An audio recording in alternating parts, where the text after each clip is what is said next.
Adam Carolla apparently is convinced that the real problem is with Occupy Wall Street. Now, Adam Carolla is a guy who replaced Howard Stern on a lot of the markets, of course, was part of the Man Show with Jimmy Kimmel.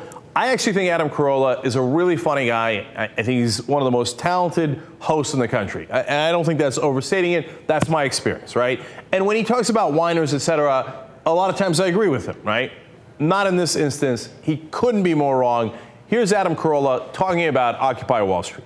We created a bunch of fucking self-entitled monsters. Mm-hmm. And this has become the pursuit of my life, where people are so far out of it and what they expect and what they think realistic is and what the set of rules that pertains to them versus the other guys, because that's what the bottom line is.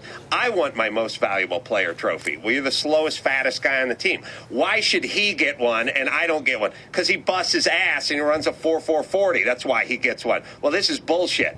And then everyone gets involved, and then everyone gives everyone a participation trophy, and then everyone feels good about themselves. It's not based on anything. You should feel good about yourself because of your accomplishments.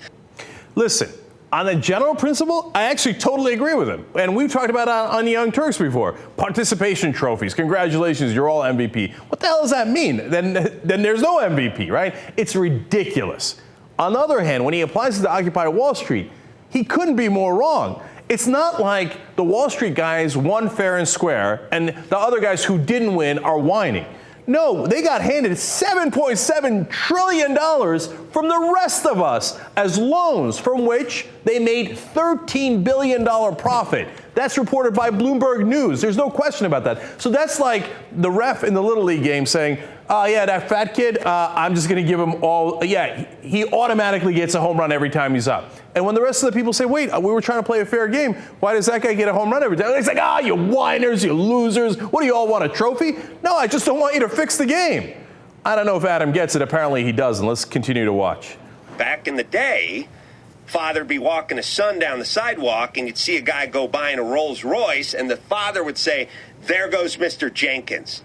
Look up to him. That guy works hard. That guy built a company. That guy built an empire. Now look at him. He's got his Rolls Royce. He's driving up the hill. But what do we do now? Now it's like, oh, look at him.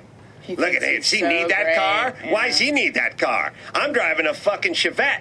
Why does he get to drive that fucking car? You know, let's go up there and throw a rock at it. That ain't going to help you get out of the Chevette.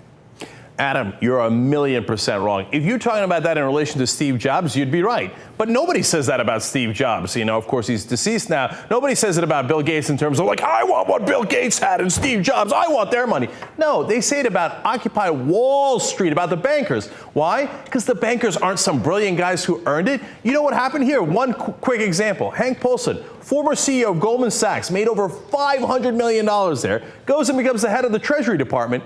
In the middle of the crash, he goes and does a meeting with the 12 top hedge fund managers in the country, 5 of them who used to work with him at Goldman Sachs, and says, I'm going to tell you information that no one else has. What we're going to do is we're going to take over Fannie Mae and Freddie Mac. Again, reported by Bloomberg News. Look into it. So you guys get a huge, unnatural, unfair advantage based on insider information that the Treasury Secretary is giving you. So while the American public paid $124 billion in the Fannie Mae and Freddie Mac to rescue it, Hank Paulson's Goldman Sachs friends made billions off of those trades. How is that fair? It's not like, oh, look at that brilliant guy with the Rolls Royce. Why don't you be like him? No, look at that guy in the Rolls Royce who robbed you because he knew the Treasury Secretary, and that's how they all make their money.